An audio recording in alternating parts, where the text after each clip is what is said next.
So I'm sure all of you have seen these hacked road signs by now. They were just outside of Chicago and were used to spread messages against the current G side. Which one? Well, I'm sure you can figure that one out.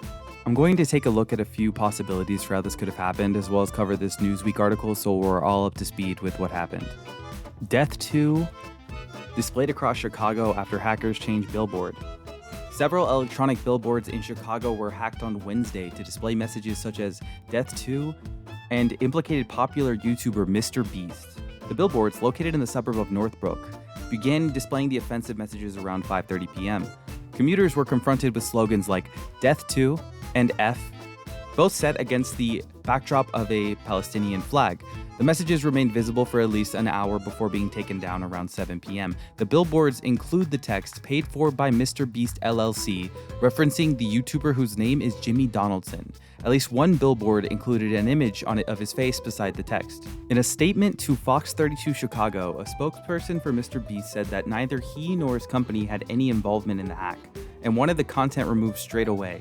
Mr. Beast did not pay for this billboard, and after being made aware of its existence, we contacted our attorneys and the authorities about how to have it immediately removed. I'm going to skip a few more irrelevant parts.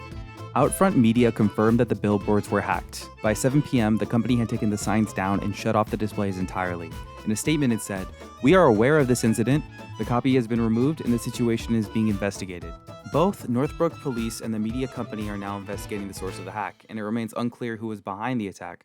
No individual hacker or hacker group has come forward yet to claim the billboards.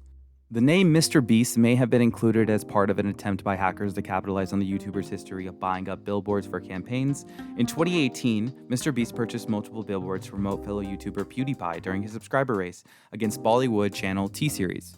So immediately after reading this, I went over to Outfront Media's website, trying to find more information. The website mostly consists of marketing material, nothing about the actual hardware being used to display images on roadside signs. So that led me to good old Alibaba to go ahead and take a look at some of the hardware that's used in outdoor signs.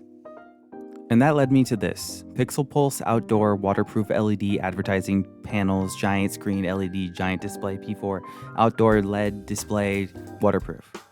And if we take a closer look at the Pixel Pulse Outdoor Display, we can go ahead and see that they have what appears to be some SATA ports on the board, a few power pins. There's no internet connectivity that's built into these specifically, and there's none that I found that were internet connected. So that kind of leads me to think that this may have been either an inside job or someone physically going to the location and exploiting the hardware there. And in this case, I'm using the term exploit very loosely to mean gaining unauthorized access to a system. Of course, they still need something to display video out. This is just a display. There's no information on the site or anywhere else about how Outfront Media specifically does that. That leads me to everyone's favorite Tamagotchi hacking device, the Flipper Zero. Did you know you can change traffic lights with these? Kind of wild. It does this with the GPIO attachment that emulates a device called Opticom that is used by first responders. Is there any indication that our good friend, the Flipper Zero, would be capable of something like this? I mean, just look at him. He's not hurting anybody. He's a dolphin. There's currently no information that a Flipper Zero was involved in any way, or that Outfront Media uses hardware that can be controlled via an IR blaster, or sub-gigahertz radio frequencies. So for now, it remains a mystery. Please come back if you enjoy hacking and tech news from a leftist perspective. Please like and subscribe. Have a good night.